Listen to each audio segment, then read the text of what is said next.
Hola, ¿cómo se encuentran? Es un gusto nuevamente estar aquí con todos ustedes, llevando a cabo el análisis de lo que serían 4 propuestas pedagógicas en sus diferencias básicas.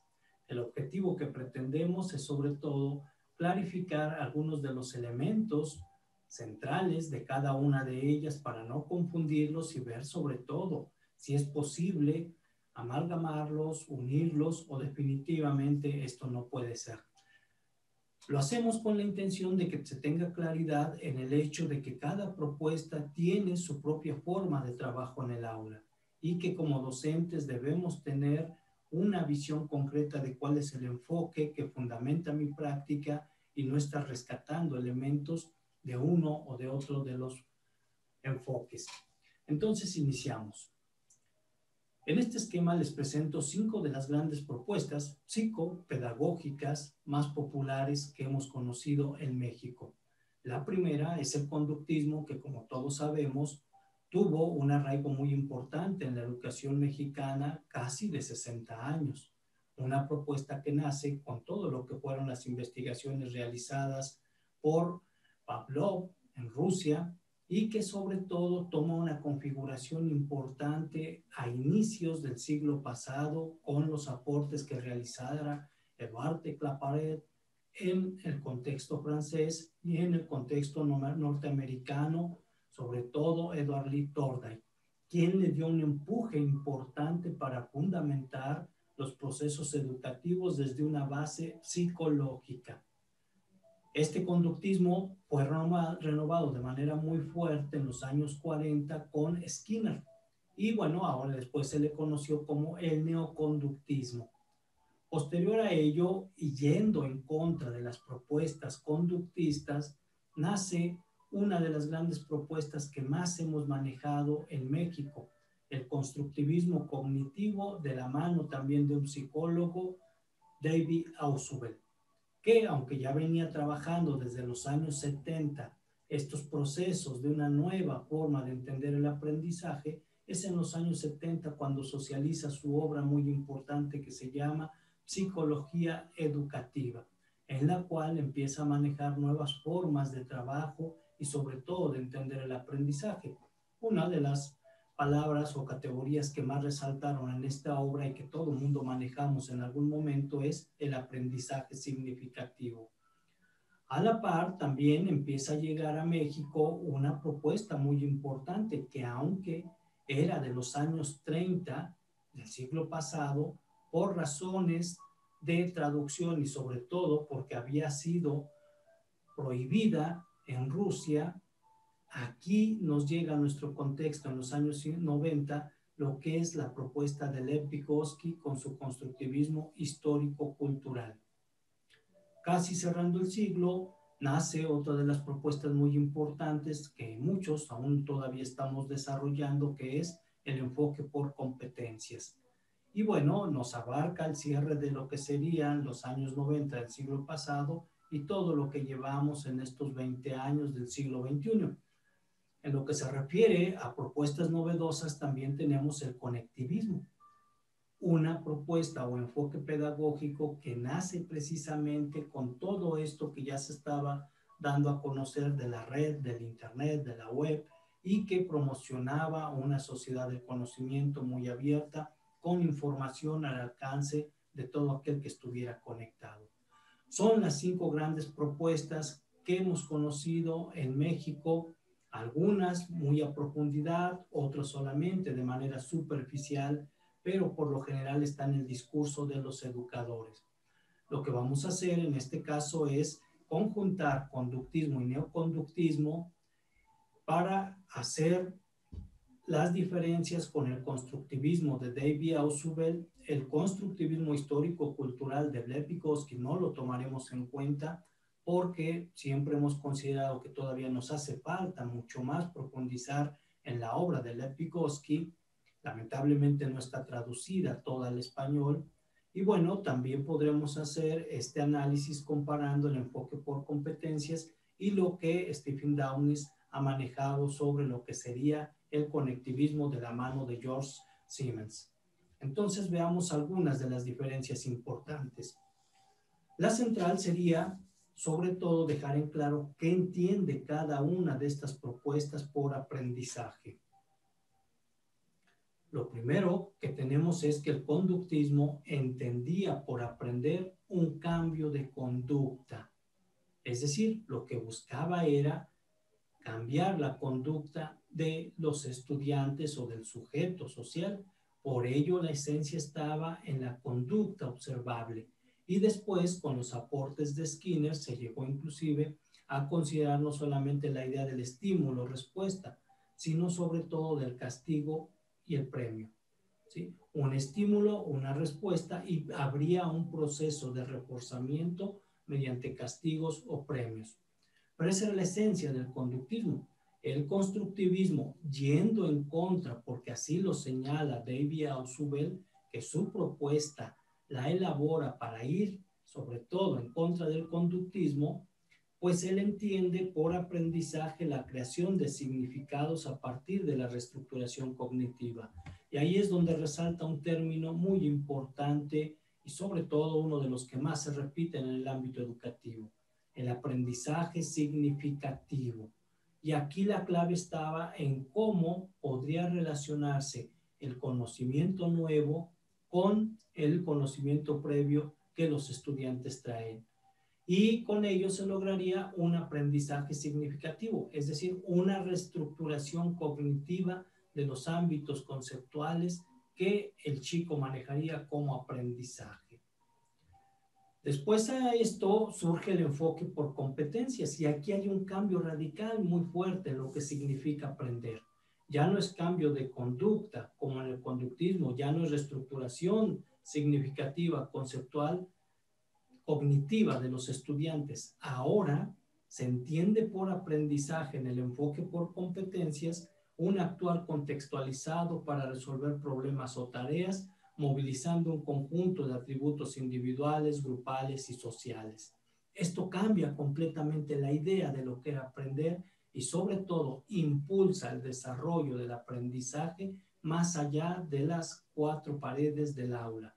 Aquí lo que se privilegia son los desempeños, porque precisamente lo que se busca es conocer, valorar lo que el estudiante puede hacer con eso que comprende y no solamente lo que se le queda en la memoria, en la mente, sino ahora tiene que mostrarlo mediante una actuación con su desempeño y sobre todo que transforme su entorno.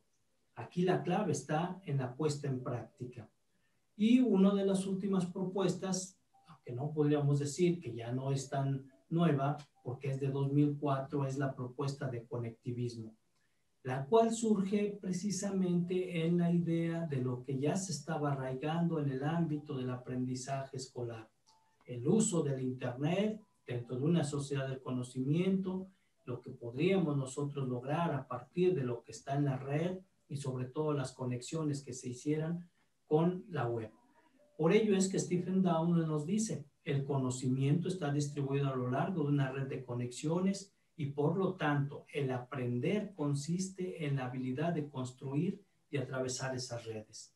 Básicamente aquí lo que tenemos que tomar en cuenta es que aprender es lograr la formación de conexiones colectivas y por lo general conectados a Internet. Entonces es necesario establecer redes. Esas son las diferencias en cada uno de estos enfoques. Pero vayamos a lo práctico. ¿Qué sucede entonces con el ámbito de la práctica docente en el aula?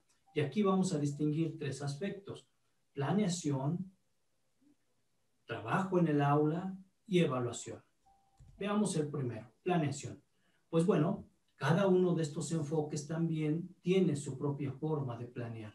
Y aquí uno de los aspectos importantes que nosotros debemos distinguir es sobre todo que la base de la planeación en estos enfoques está en esa unidad o enunciado importante que permite desarrollar ciertas actividades. Y esto no es otra cosa más que el hecho de considerar los objetivos en su momento con el conductismo y el constructivismo, en competencia las metas de desempeño, o como le conocemos aquí en México, aprendizajes esperados, y en el conectivismo los logros. Son cuestiones completamente diferentes y que permiten desarrollar una planeación diferenciada en cada una de las propuestas. Por ejemplo, el conductismo tiene su base, porque básicamente esa era la esencia, en los objetivos conductuales para realizar una planeación mediante lo que después se conoció como secuencias didácticas. Ahí jugaron un papel muy importante, ya les decía, algunos de los grandes teóricos de aquel entonces, una propuesta muy interesante que renovó la idea de aprender, entre los que sobresale, lo hemos dicho, Edward Lee Thorndike, sobre todo Ralph Tyler y de manera central Benjamin Bloom, quienes iniciaron una propuesta importante de considerar que para desarrollar un trabajo en el aula era necesario que el docente contara con un objetivo concreto para trabajarse. Y bueno, ya operativamente, dos de los grandes autores que ayudaron a este tipo de procesos fue, sobre todo, Robert Gagné y Robert Mager, quienes operativamente nos mostraron cómo redactar objetivos considerando la taxonomía de Benjamin Bloom. Aquí lo que debemos rescatar es lo siguiente: la idea de objetivo conductual sobre todo se basaba en el sentido de que era necesario un cambio de conducta en los estudiantes y que esta conducta podría ser medible.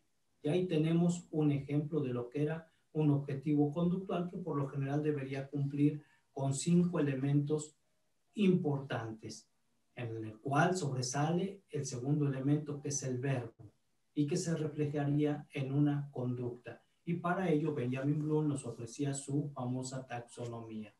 Bueno, pues el constructivismo, como ya lo hemos señalado, sobre todo el de tipo cognitivo en la propuesta de David Ausubel, nos mostraba un enfoque completamente diferente para planear. Y entonces surge el objetivo de aprendizaje, el cual está definido en términos de logro de destrezas cognitivas, poniendo énfasis en los procesos mentales y los productos. Ya no era considerar las conductas, pero además ya no era solamente considerar estas conductas medibles, sino era poner sobre todo en el foco aquellas reestructuraciones cognitivas que los estudiantes podían lograr.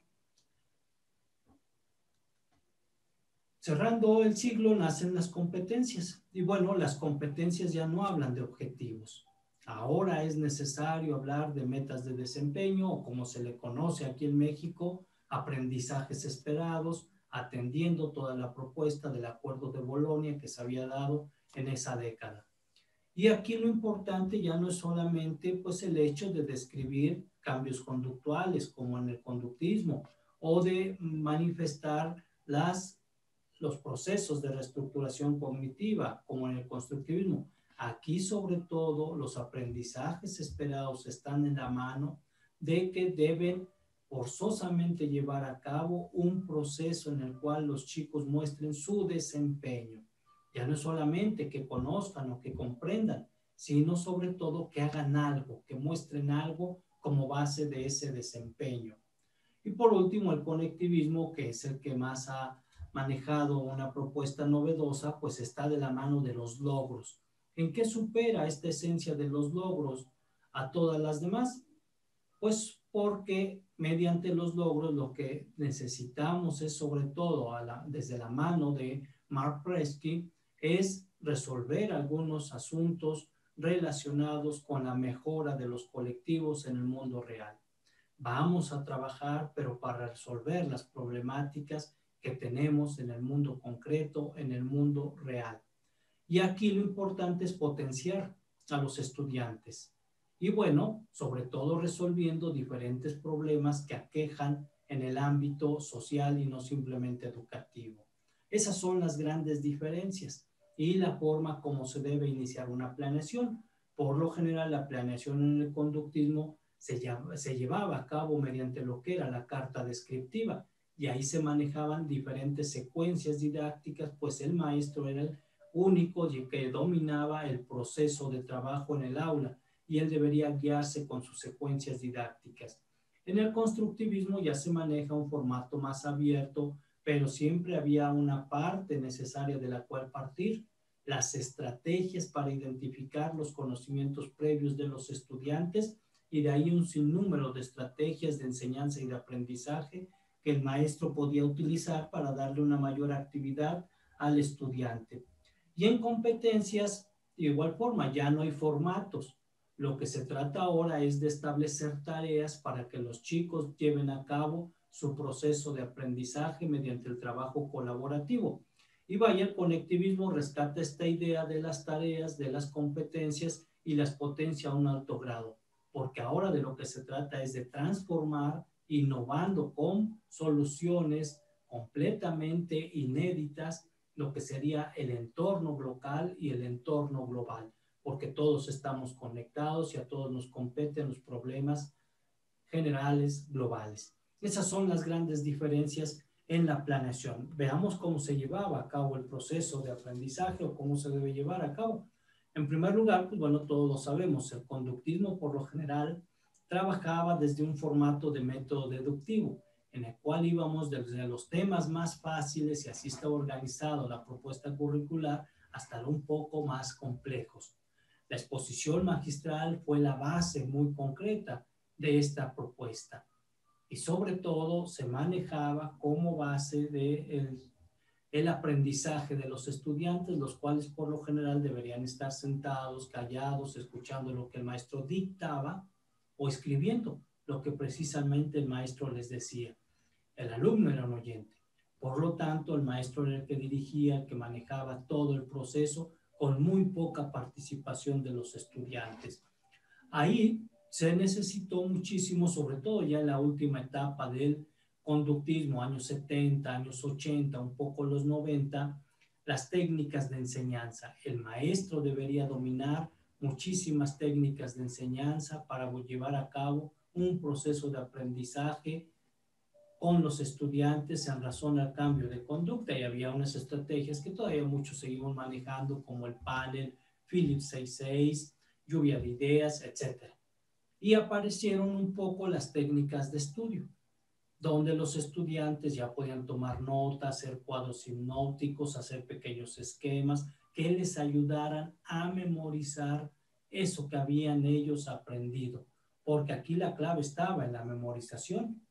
Muchas más veces, sobre todo la idea de repetir como forma de aprendizaje. Y ustedes recordarán las planas que se nos dejaban hacer o simplemente la cantidad de ejercicios que tenía que hacer uno como forma extra clase para que la repetición nos llevara a la memorización y el aprendizaje. Ya dentro de lo que es el constructivismo, pues se da una mayor actividad y participación de los estudiantes. Y aquí lo que se buscaba era el desarrollo de la cognición sintética analítica, y el docente fungía como un coordinador. Nacen las estrategias de aprendizaje, ya no hay técnicas. Se pasa a la idea de estrategias y entonces se dividen en estrategias de enseñanza y estrategias de aprendizaje. Y con ellas se le da una mayor actividad al estudiante, sobre todo para que promueva aprendizajes significativos. Y se empieza a manejar una esencia vital de trabajar mediante algunos pequeños proyectos escolares para que el chico pueda mostrar ciertas reestructuraciones cognitivas y su conocimiento. En lo que es el enfoque por competencias, también hay un cambio muy fuerte, porque ahora lo que se busca es una formación integral que no se reduzca solamente al conocimiento o a los procedimientos y valores, sino que va más hacia una formación completa del individuo, que mediante el método colaborativo o procesos de trabajo colaborativos, él pueda llevar a cabo el desarrollo de su pensamiento crítico. Aquí el docente trabaja de manera muy fuerte para promover el desarrollo colaborativo de los aprendizajes. Por lo tanto, la base de esto está en el aprendizaje colaborativo y desaparecen las estrategias de enseñanza, porque en este enfoque el maestro ya no enseña, sino propicia diferentes tareas para que los estudiantes, mediante sus estrategias de aprendizaje que puedan definir, lleven a cabo la solución, la respuesta, o logren un producto que muestre el desempeño que ellos han sido capaces de construir y de renovar en sus competencias. Se potencializan muchísimo los proyectos de aprendizaje, pero ya no son proyectos escolares, son proyectos de aprendizaje que van más allá inclusive de las mismas escuelas. Y también así empiezan a hacer la idea, a emerger la idea de que es necesario analizar los problemas cotidianos con los cuales se enfrentan los estudiantes para que ellos puedan ofrecer algunas soluciones. Nuevamente, aquí el desarrollo de tareas es la base fundamental del trabajo, ya no solamente del trabajo áulico, sino se empieza a vislumbrar la idea de que los estudiantes vayan más allá de las aulas, en un trabajo fuerte extraescolar. Y el conectivismo, pues lo que busca es sobre todo potenciar la creatividad, la innovación y la transformación.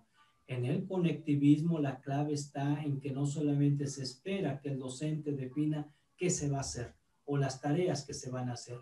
Más bien son los estudiantes los que promueven nuevas formas de trabajo a partir de los diferentes problemas que han detectado. Aquí hay un cambio muy importante, ya no hay estrategias de aprendizaje, aquí hay aprendizaje estratégico como base fundamental, donde ellos ponen en juego todas esas competencias complejas que tienen para dar respuesta a las problemáticas que viven y dar soluciones innovadoras, pero además las ponen en práctica y dan a conocer los resultados. Y bueno, sigue estando presente el aprendizaje colaborativo porque esa sigue siendo la clave. Nada más que ahora la colaboración también se puede realizar en redes vía web y los estudiantes pueden estar conectados no solamente con los compañeros del grupo, sino que se pueden conectar con otros compañeros de la misma escuela, con otros colegas o compañeros de otras escuelas, ya sea a nivel local, a nivel global. Esta es la esencia. Por lo tanto, aquí lo que se busca es trabajar con proyectos transformativos y las metodologías importantes es el método de proyectos y el método basado en retos, porque se parte de analizar ciertas cuestiones o situaciones complejas, cotidianas, problemáticas, para desarrollar soluciones innovadoras. Esa es la forma de trabajar. Y llegamos al último punto, que sería la evaluación. Y bueno, pues ya podemos ir un poco infiriendo cuáles son las grandes diferencias. De manera muy concreta, el conductismo. Como ya lo habíamos dicho, aquí lo que se buscaba era la observación de la conducta y sobre todo medirlas. Esa era la esencia, medir el cambio de conducta que se había logrado. Y para ello se utilizaban algunos tests, listas de cotejo, que era una de las propuestas muy importantes, nacida en 1909, y sobre todo algunas escalas estimativas, que no era otra cosa más que una lista de cotejo un tanto más robusta, y ya después, en las últimas etapas, trabajar con baterías pedagógicas para identificar el conocimiento adquirido mediante la memorización y la repetición. Estas baterías pedagógicas que estaban compuestas por diferentes pruebas importantes. Y bueno, el papel que jugaba aquí el maestro era sobre todo el observador o aplicador, inclusive a veces hasta el ser el vigilante, el policía, de que los chicos no copiaran, que los chicos no se movieran y que solamente resolvieran con lo que tenían o habían logrado en la memoria. El constructivismo cambia estas reglas de trabajo muy importantes en la evaluación, porque ahora ya no es valorar o medir la conducta, sino ahora de lo que se trata es de hacer un juicio de valor de las reestructuraciones cognitivas y de los productos que de pronto el estudiante pudiera presentar. Aquí ya no es medir como en el conductismo, aquí es valorar para apoyar. Y bueno, la propuesta básica de David Ausubel sobre todo va en la idea de que se puede evaluar utilizando mapas conceptuales y ensayos académicos. Y es el docente quien lleva a cabo este proceso de evaluación para considerar dónde inició el estudiante, qué reestructuraciones cognitivas logró y entonces cuáles son los resultados de este proceso. Competencias cambia, ya lo habíamos dicho radicalmente esta esencia, pues ahora de lo que se trata es de valorar el actuar, el desempeño que hacen los estudiantes, un actuar con conocimiento en un contexto cercano a la realidad y a las situaciones complejas cotidianas. Por lo tanto, aquí lo que se valora son los desempeños procesuales y se potencia el valorar y el ayudar y aparecen algunos, sobre todo uno de los instrumentos más importantes de los últimos años, que son las rúbricas, y se potencia el uso de los portafolios como una estrategia para documentar el proceso de desarrollo de las competencias durante cierto tiempo. Uno de los errores que hemos subrayado muchísimo aquí es el de querer estandarizar. Competencias no se evalúan con exámenes estandarizados, como es a veces uno de los más grandes confusiones que tenemos en este terreno, el pensar que las competencias se evalúan con exámenes tipo PISA o tipo Planea, etc. Ese es uno de los graves errores y confusiones más importantes. Aquí es el docente quien junto con los estudiantes valora para apoyar y seguir creciendo en el desarrollo de sus competencias en esta complejidad creciente. También así son los mismos estudiantes quienes se pueden ayudar, ayudar para evaluar. Por ello es que se potencia la autoevaluación, la autovaloración y sobre todo la covaloración. Y el conectivismo lo que buscaba, ya les decía ahora, es sobre todo cómo establecer redes de aprendizaje colaborativo que marquen un impacto para solucionar problemas locales o globales. Por lo tanto, lo que se busca aquí sobre todo es valorar esas propuestas innovadoras o transformadoras para solucionar los problemas emergentes con los cuales viven los estudiantes.